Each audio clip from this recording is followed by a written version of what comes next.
বিকেলের নাস্তায় খুব সহজেই বানিয়ে নিতে পারেন চিকেন ডোনাট। বাচ্চারা ভীষণ পছন্দ করবে, সেই সাথে বড়রাও। খুবই অল্প উপকরণে মজাদার এই ডোনাটটি বানিয়ে নিতে পারেন। তো প্রথমে আমি মুরগির মাংস সিদ্ধ করে নিয়েছি। তো এখানে বুকের মাংসের এক অংশ নিয়েছি। এই মুরগির মাংসটা সেদ্ধ করতে এখানে কিন্তু আমি লবণ কোনো কিছুই দিচ্ছি না, শুধু নর্মালভাবেই সেদ্ধ করে নিচ্ছি। আর এদিকে আমি 4টি মিডিয়াম সাইজের আলু দিয়ে দিলাম সেদ্ধ। তো আলুটা আপনারা যার যার পছন্দ অনুযায়ী কম বেশি করে নিতে পারেন।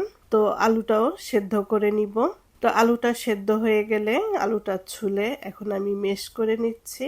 তো যার যেভাবে সুবিধা হয় সেভাবে মেশ করে নেবেন। তো আমি মেশার দিয়ে মেশ করে নিলাম। মুরগির মাংসটা সেদ্ধ হওয়ার পরে ঠান্ডা হলে এরপর আমি হাত দিয়ে মাংসটা ঝুড়ো করে নিব। আর খুব ভালো করে ঝুড়ো করে নিতে হবে। তো ঝুড়ো করে নিয়ে এখন এই আলুর মধ্যে মুরগির মাংসটা দিয়ে দিলাম।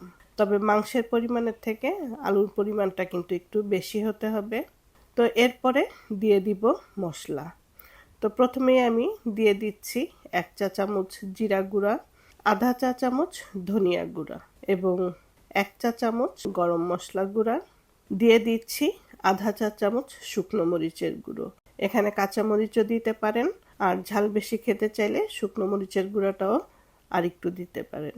এরপরে দিয়ে দিলাম 1 চা চামচ চাট মশলা, আর দিয়ে দিচ্ছি স্বাদ মতন লবণ। দিয়ে দিলাম একটু পেঁয়াজ কুচি।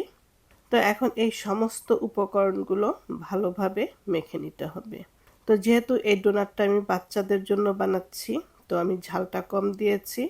তো একটু ঝাল ঝাল হলে কিন্তু এই ডোনাটটা খেতে ভীষণ মজা হয়। তো এরপরে সমস্ত উপকরণগুলো দিয়ে এখন হাত দিয়ে ভালোভাবে মেখে নিতে হবে। আর যত ভালোভাবে মাখবেন ডোনাটের স্বাদটা কিন্তু তত ভালো আসবে। তো ভালো করে মেখে নিয়ে তো এরপরে এর মধ্যে আমি দিয়ে দিচ্ছি বিস্কিটের গুঁড়ো। আর বিস্কিটের গুঁড়োর পরিমাপটা বললাম না, কারণ এটা আপনারা আন্দাজ অনুযায়ী দিয়ে মেখে নিতে হবে।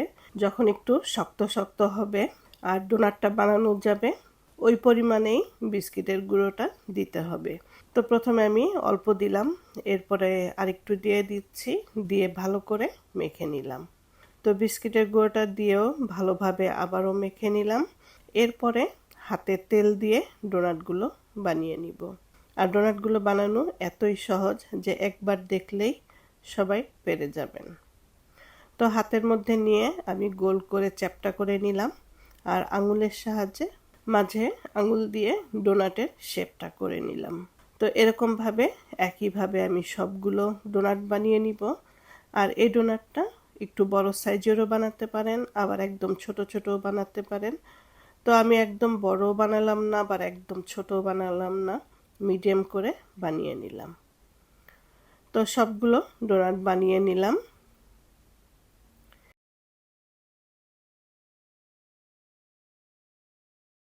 এরপরে আরেকটি বাটির মধ্যে আমি নিয়ে নিচ্ছি 1 কাপ পরিমাণ ময়দা, আর দিয়ে দিচ্ছি 1 টেবিল চামচ কর্নফ্লোর, আর দিয়ে দিব সামান্য একটু ফুড কালার।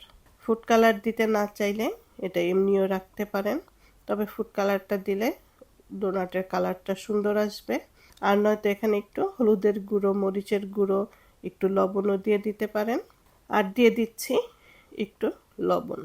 এখন এই উপকরণগুলো মিশিয়ে নিয়ে এরপরে পানি দিয়ে মসৃণ একটি বেটার তৈরি করে নিব। তো বেটারটা একদম পাতলা করছি না, একটু ঘন টাইপের করছি। তো ভালো করে মিক্সড করে মসৃণ একটি বেটার তৈরি করে নিলাম। তো এরপরে বানিয়ে রাখা ডোনাটগুলো এই বেটারের মধ্যে দিয়ে দুই পাশে ভালো করে লাগিয়ে তেলের মধ্যে দিয়ে ভেজে নিব। তো এদিকে তেলটাও ভালো করে গরম করে নিয়েছি, আর ডোনাটটা দিয়ে মিডিয়াম হিটে ভেজে নিচ্ছি।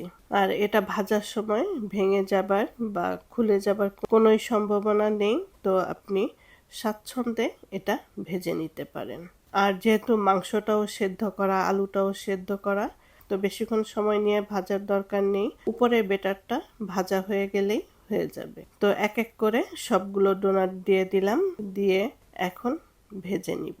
তো একটি সাইড হয়ে গেলে উল্টে দিব এবং অপর সাইডটি ভাজা হয়ে গেলে এরপরে ডোনাটগুলো তেল ছেঁকে ছেঁকে তুলে নিব। আর দেখতেই পাচ্ছেন কত সহজে কত সুন্দর এবং মজাদার ডোনাট হয়ে গেল। তো আশা করছি রেসিপিটা আপনাদের ভালো লাগবে। আর ভালো লাগলে অবশ্যই স্বপ্নকথা প্যারিস চ্যানেলের সাথে থাকবেন। ভালো থাকবেন সবাই। আল্লাহ হাফেজ।